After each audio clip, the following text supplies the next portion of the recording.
Congressman, a pleasure to see you. Do you believe the protections are in place to provide the safety necessary for those who are dealing with this, not only now, but in the days and weeks and months to come?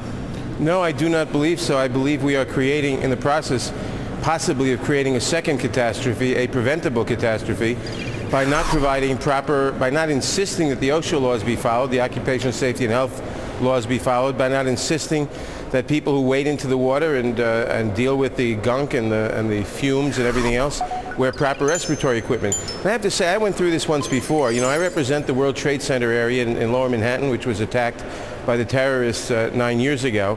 And there were two catastrophes there, one created by the terrorists and one created largely by the malfeasance of the federal government, which told people the air was safe to breathe when it wasn't. And some of us were screaming and telling people, don't believe the federal government, don't believe Christy Todd Whitman, don't send your kids back to school, don't go back to work. And we were insisting that people that the workers must wear proper protective clothing. That wasn't done, and today we have so far 45,000 people under treatment, first responders, and 5,000 community residents. And I don't want to see the same thing repeat. Can we do something about this? In other words, Ariana, when you look at this, does the opportunity politically to intervene actually exist, or are we going to be subject to more denial and cover-up from our government? Well, absolutely it exists. In fact, this is a great teachable moment. It's a teachable moment about what's happening on the ground right now, both in terms of the problems that the congressman mentioned, in terms of compensation, but also in terms of who do you trust?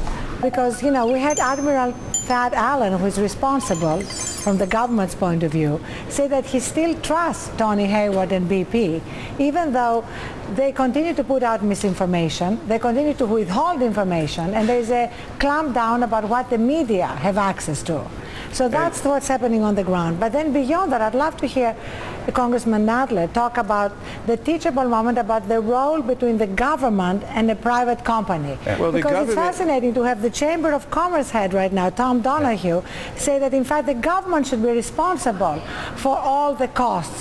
Suddenly we have the Chamber of Commerce wanting the government to intervene, while up to now it's all been about what the private sector is going to do. Well, the fact that the head of the Chamber of Commerce is saying the government should be responsible for the costs is not surprising, because they want private enterprise to reap all the profits and the government and the taxpayers to take all the risks. You socialize the losses and privatize the profits. That's not new for big business, which is what the Chamber of Commerce represents.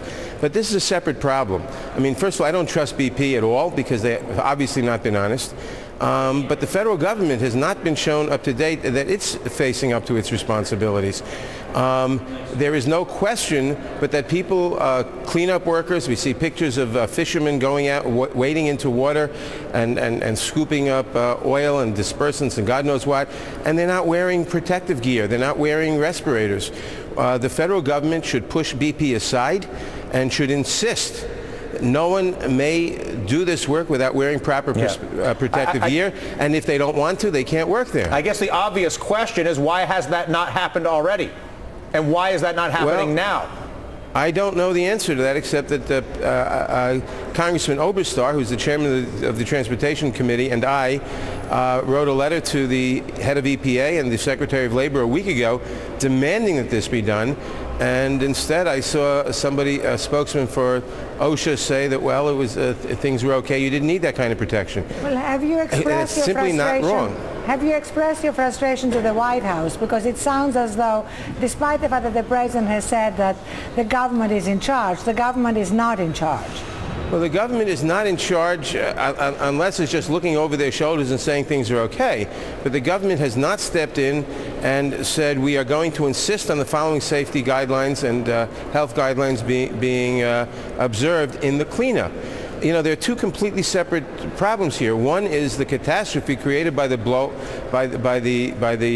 the explosion at the rig and all the escaping oil and everything else, and you know what we're trying to do about that. But the other is an unnecessary catastrophe by allowing people to work, allowing BP to hire people to work to help clean up, at least to clean up the visible stuff, and not give them proper protections and insist on their using proper protections while they work. So that's going to be a second catastrophe. So the question that I have, and that I'm sure anybody who's watching this program this afternoon has, is what can we do to help you make this happen? Well, we can do as Ariana suggested, bombard the White House and the Department of Labor and say you must enforce the law, and no more of this nonsense. The head of BP says maybe it's food poisoning. He ought to be fired for that, for among a million other things he ought to be fired for. And the attitude of OSHA, which at this point seems to be head in the sand, has got to be changed. And that takes top-level leadership. They've just got to step in and enforce all the safety regulations, which are not being done right now. Yeah. Representative Nadler, obviously we could not agree with you more, and we could not be more supportive of your efforts to try to get the federal government to work on behalf of fairness and decency in this country, as opposed to enabling cover-ups and facilitating denial by corporations that are jamming risk in our country's gut so they can take money out. We really appreciate it, Representative. Thank you.